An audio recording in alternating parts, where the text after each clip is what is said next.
Jananayagan director H. Vinod இயக்கத்துல நம்ம தளபதி Vijay, Pooja Hegde, Bobby Deol அப்படின்னு சொல்லிட்டு சினிமா பட்டாளமே சேர்ந்து நடிக்க நம்ம ராக் ஸ்டார் அனிருத் மியூசிக்ல இப்போதைக்கு தியேட்டருக்கு வர காத்துக்கிட்டு இருக்க ஒரு தமிழ் ஆக்ஷன் பொலிட்டிக்கல் ஜானர் திரைப்படம். ஜனவரி 9ஆம் தேதி பொங்கல் ட்ரீட்டா இந்த படம் 2026 தியேட்டருக்கு வர காத்துக்கிட்டு இருக்கு. இன்னும் இடையில இருக்கிறது வெறும் 24 நாள் மட்டும்தான் நம்ம இந்த படத்தை தியேட்டரில் பார்க்க போகிறோம். டெஃபினட்டாக இந்த திரைப்படம் ஒரு வேற மாதிரி ஒரு சம்பவத்தை பண்ண காத்துக்கிட்டு இருக்கேன்.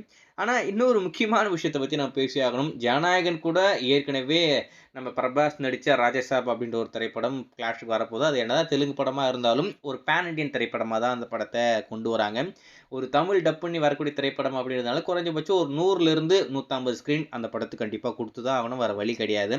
இது மட்டும் இல்லாமல் புதுசாக பராசக்தி படமும் அதே டேட்டில் தான் வரப்போகுது. அவங்களுக்கும் தேட்டர் கொடுத்து ஆகணும். ஸோ இதனுடைய முயற்சி என்னென்னா ஜனநாயகனை எப்படின்னா ஓட விடாமல் தடுக்கணும் அப்படின்றது மட்டும்தான். என்னதான் அவங்க என்ன ட்ரை பண்ணாலும் சரி, ஜனநாயகன் படம் மிகப்பெரிய வெற்றி பெற போகுது, அதை பரப்போகுது. அதில் மட்டும் எந்த ஒரு மாற்றமே இல்லை. இதெல்லாம் மட்டும் இல்லாமல் இப்போது டிசம்பர் 27 இந்த படத்தோடைய பிரம்மாண்டமான ஆடியோ லான்ச் மலேசியாவில் இப்போதைக்கு நடக்க போகுது. அந்த ஆடியோ லான்ச்சில் நம்ம தளபதி விஜயோடைய ஸ்பீச்சை கேட்கறதுக்கே நம்ம எல்லாரும் ரொம்ப ஈகராக வெயிட் பண்ணிக்கிட்டு இருக்கோம். நம்ம ஏற்கனவே சொல்லியிருக்கோம், இந்த படத்துக்கு டீசர் ட்ரைலர் ரெண்டுமே இருக்குது.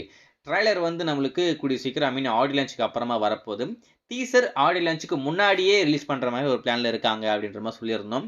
மோஸ்ட்லி அதனுடைய அஃபிஷியல் அப்டேட் அப்படின்றது நாளைக்கு வெளிவரதுக்கு நிறைய வாய்ப்பு இருக்காமா. அதாவது நாளைக்கு இந்த ஜனநாயகன் படத்தோடைய டீசர் வரப்போகிற விஷயத்த அஃபிஷியலாக அனௌன்ஸ் பண்ணுறதுக்கு நிறைய வாய்ப்பு இருக்குது அப்படின்ற மாதிரி சொல்லியிருக்காங்க. ஸோ வெயிட் பண்ணி பார்ப்போம். நாளைக்கு ஜனநாயகன் படத்துலேருந்து இந்த டீசர் அப்டேட் வந்ததுக்கப்புறம் கண்டிப்பாக அப்டேட் பண்ணுறேன். ஆனால் நாளைக்கு டீசர் அப்டேட் வருதோ வரலையோ, ஆனால் நாளைக்கு தளபதி ரசிகர்களுக்கு ஒரு எக்ஸைட்டிங்கான விஷயம் காத்துக்கிட்டு இருக்குது. அது டீசர் தான், ஆனால் திடீர்னு எதனா பிளானை சேஞ்ச் பண்ணி வேறு எதனா அப்டேட் சொன்னாலும் ஆச்சரியப்படுறதுக்கு இல்லை. ஸோ வெயிட் பண்ணி பார்ப்போம். நாளைக்கு படத்தரப்பில் இந்த படத்தோடைய அப்டேட் என்ன சொல்கிறாங்க அப்படின்னு சொல்லிட்டு அவங்க அதிகாரப்பூர்வமாக அனௌன்ஸ் பண்ணதுக்கப்புறம் நான் டெஃபினட்டாக அப்டேட் பண்ணுறேன். நீங்கள் இந்த ஜனநாயகன் படத்தோடைய ஆடியோ லான்ச்காக எந்த அளவுக்கு ஈகராக வெயிட் பண்ணிட்டு இருக்கீங்க அப்படின்றத மறக்காமல் கமெண்ட்டில் மென்ஷன் பண்ணுங்க. இதெல்லாம் மட்டும் இல்லாமல் படத்தோடைய சேட்டலைட் ரைட்ஸ் வந்து சேல் ஆகாமல் இருந்தது, பேசிக்கிட்டே இருந்தாங்க. ஃபைனலாக நம்ம ஜீ தமிழ் வாங்கிட்டாங்க. கோட் படத்தை தொடர்ந்து ஜனநாயகன் படத்தையும் ஜீ5 தான் வாங்கியிருக்காங்க. வெயிட் பண்ணி பார்ப்போம்.